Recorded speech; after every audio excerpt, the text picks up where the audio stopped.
Hi everyone. तो दोस्तों आज की इस वीडियो में हम लोग पेपर 7 से संबंधित कुछ सेलेक्टेड गेस क्वेश्चन को डिस्कस करेंगे। आप सभी स्टूडेंट्स इन सभी प्रश्न को किसी भी हालत में ज़रूर प्रिपेयर कर लीजिएगा, क्योंकि ये क्वेश्चन न केवल इम्पोर्टेंट है बल्कि आपके एग्ज़ाम में आना लगभग तय है। दोस्तों जिस प्रकार से पेपर 5 एंड पेपर 6 के एग्ज़ाम में सारा का सारा क्वेश्चन हमारे गेस किए हुए क्वेश्चन से आया हुआ था, उसी प्रकार से पेपर 7 के एग्ज़ाम में भी सारा का सारा क्वेश्चन हमारे गेस किए हुए क्वेश्चन से ही आएगा। इसीलिए आप लोग दुविधा में मत फंसना कि क्या करूं क्या ना करूं। जो मैं सजेस्ट कर रहा हूं बेहिचक आप उसका बढ़िया से तैयारी कीजिए, क्योंकि फिक्स सवाल वहीं से आएंगे, बाहर से सवाल किसी भी हालत में नहीं आएंगे।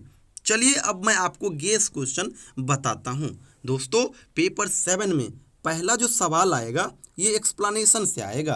पेपर 7 में टोटल 4 सेक्शन है, तो चारों सेक्शन से एक एक करके एक्सप्लेनेशन के सवाल पूछा जाएगा और वो चारों सवाल 8-8 मार्क्स करके होंगे, यानी 32 मार्क्स का एक्सप्लेनेशन का सवाल पूछा जाएगा पेपर 7 में। एक्सप्लेनेशन के लिए कुछ खास मैं नहीं बताऊंगा, क्योंकि पहले ही ढेरों वीडियो इसके ऊपर बना चुका हूं।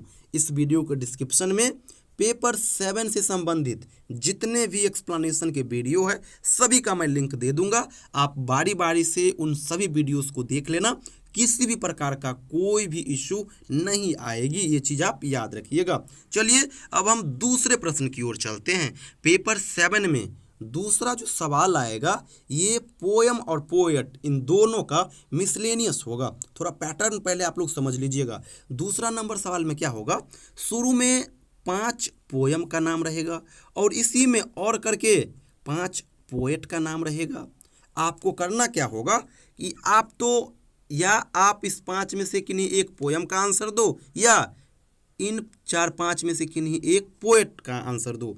दोनों में से कोई एक करना होगा, ये नहीं कि पोएम में से भी एक का आंसर दे देता हूँ और पोएट में से भी एक का आंसर दे देता हूँ, ऐसा नहीं है। कोई एक का आंसर आपको देना होगा। देखिए पढ़िए क्वेश्चन क्या कर रहा है, right a critical appreciation of any one of the following, यानी 4-5 जो पोएम का नाम रहेगा उनमें से किन्हीं एक पोएम का आंसर दे दीजिए, या फिर इसी में और करके सवाल आएगा right a critical note on any one of the following, तो या तो इस 4-5 पोएट में से किन्हीं एक का आंसर दोगे। दोनों में से कोई एक करना होगा, ये चीज़ याद रखिए। क्यों? क्योंकि ये और लगा दिया, और का मतलब क्या होता है, इसी का अल्टरनेटिव ऑप्शन है। इसलिए अगर आप दोनों का आंसर दे देते हो फिर एक का ही आंसर कंसीडर किया जाएगा, समय बेफालतू में वहाँ पे चला जाएगा।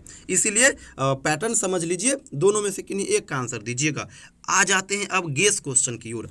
पेपर 7 दूसरा नंबर सवाल के लिए अगर आप पोयम करना चाहते हो तो आप ये पोयम कर लीजिएगा। हर एक पोयम इम्पोर्टेंट है, आपको इसी पोयम में से सवाल देखने को मिल जाएंगे पेपर 7 में। दूसरा नंबर सवाल में पोयम कौन कौन है, पहला है साइलेंट स्टेप्स, दूसरा है सेपरेशन, अगला है इंडियन वीमेन, नेक्स्ट है village song, sonnet to the moon and transformation. अगर आप ये पोयम कर लेते हो तो पेपर 7 में दूसरा नंबर सवाल नहीं छूटेगा, ये चीज़ याद रखिएगा। अगर इसी में अगर आप पोएट करना चाहते हो फिर आप ये 4 पोएट कर लीजिए, किसी भी हालत में 2 तो यहाँ से मिल ही जाएंगे। एक है HLB डिरोजियो, अगला है श्री अरविंदो, इसी को अरविंद घोष कहा गया है, शिव के कुमार एंड सरोजनी नायडू।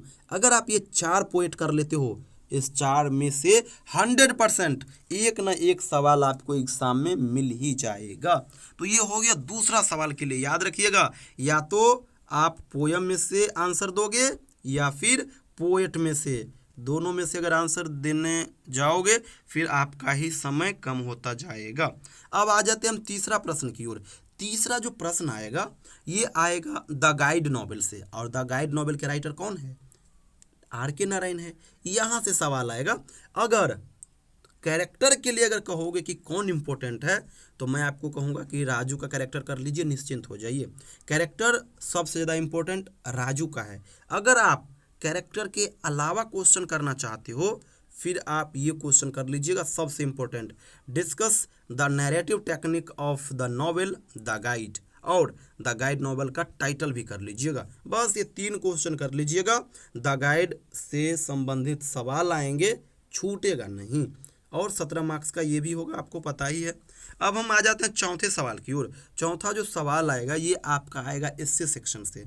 एसए के लिए ज़्यादा कुछ मत कीजिएगा, इन तीन को कर लीजिएगा बढ़िया से। Indian civilization and culture, what is culture, science, humanities and religion, इन तीन को बढ़िया से कर लीजिएगा। एग्जाम में इन तीन में से एक मिल ही जाएगा और ये भी 17 मार्क्स का होगा। और आ जाते हैं लास्ट क्वेश्चन की ओर।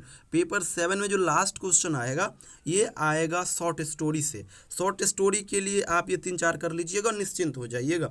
The home coming, Karma, companions and the brothers, ये अगर कर लेते हो तो शॉर्ट स्टोरी से भी सवाल नहीं छूटेगा। इन सभी को कर लीजिएगा, मोस्ट इम्पोर्टेंट है। बाद बाकी जितने क्वेश्चन अभी मैं गेस कराया हूँ उन सभी का आंसर का कंटेंट हमारे पास अवेलेबल है। अगर आपको चाहिए तो ये मेरा व्हाट्सअप नंबर है, इस पे आप मुझे व्हाट्सअप मैसेज कीजिएगा, मैं आपको अवेलेबल करा दूंगा। थैंक यू सो मच दोस्तों।